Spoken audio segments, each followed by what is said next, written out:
Assalamualaikum warahmatullahi wabarakatuh. Perkenalkan nama saya Aisyah Rizkia Ramadhani dengan NIM 2109102011105. Saya di sini akan mempresentasikan hasil kerja saya. Saya mengambil program BPJS yang sudah berjalan selama 10 tahun semenjak 2014. Untuk nomor satu yaitu Badan Penyelenggara Jaminan Sosial atau BPJS merupakan tonggak sejarah penting dalam upaya Indonesia menuju pelayanan kesehatan universal. Didirikan pada tanggal 1 Januari 2014, institusi ini muncul dari kebutuhan mendalam untuk mengatasi kekurangan dan ketimpangan dalam sistem kesehatan yang sudah ada. Mengakui kebutuhan mendesak akan sistem kesehatan yang komprehensif, pemerintah Indonesia mengambil langkah tegas dengan mendirikan BPJS. Institusi yang baru terbentuk ini menggabungkan beberapa program jaminan sosial sebelumnya, menggabungkan sumber daya dan keahlian untuk menciptakan sistem yang lebih kuat dan inklusif, integrasi sistem kesehatan, ketenagakerjaan, dan jaminan sosial di bawah BPJS adalah langkah visioner menuju pencapaian cakupan kesehatan universal. Untuk jawaban nomor 2A, yaitu tujuan utama BPJS adalah memastikan bahwa setiap warga negara Indonesia, tanpa memandang status sosial atau ekonomi, memiliki akses ke layanan kesehatan berkualitas. Output program BPJS mengurangi beban finansial bagi individu dan keluarga dengan menyediakan jaminan atas biaya perawatan medis. Salah satu dampak paling mencolok dari kebijakan BPJS adalah peningkatan aksesibilitas kesehatan bagi jutaan warga Indonesia. Program ini memungkinkan individu dan keluarga untuk mendapatkan pelayanan kesehatan tanpa terkendala oleh faktor finansial. Adanya laporan tentang praktik pungutan ilegal atau penipuan oleh oknum-oknum yang mengaku terkait dengan BPJS.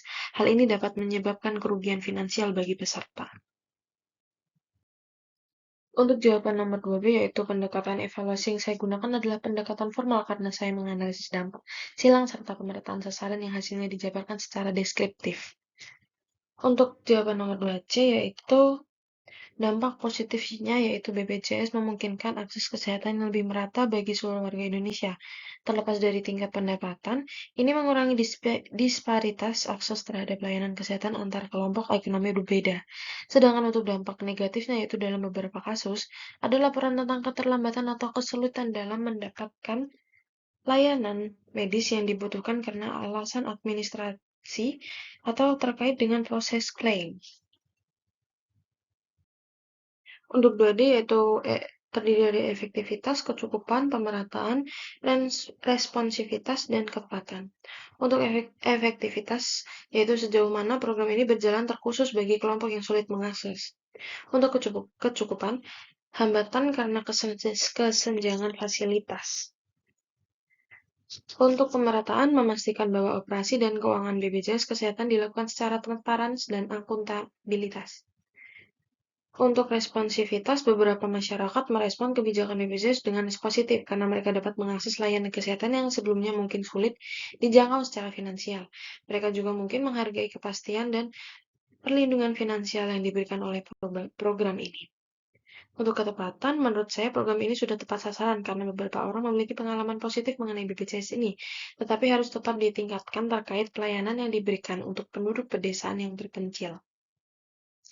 Untuk nomor 3, alternatif kebijakan yang bisa saya rekomendasikan adalah memanfaatkan teknologi untuk meningkatkan akses dan efisiensi dalam layanan kesehatan, terutama di daerah yang sulit dijangkau. Untuk nomor 4, dampak dari alternatif kebijakan yang saya rekomendasikan adalah menambah biaya untuk meningkatkan teknologi di Indonesia. Nomor 5 yaitu advokasi yang bisa saya susun adalah dengan melakukan kampanye mengenai BPJS kepada masyarakat yang minim informasi tentang BPJS. Menjelaskan bahwa BPJS itu penting dan sangat membantu bagi keluarga yang kurang mampu dalam segi finansial.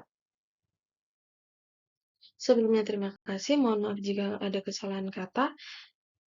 Wassalamualaikum warahmatullahi wabarakatuh.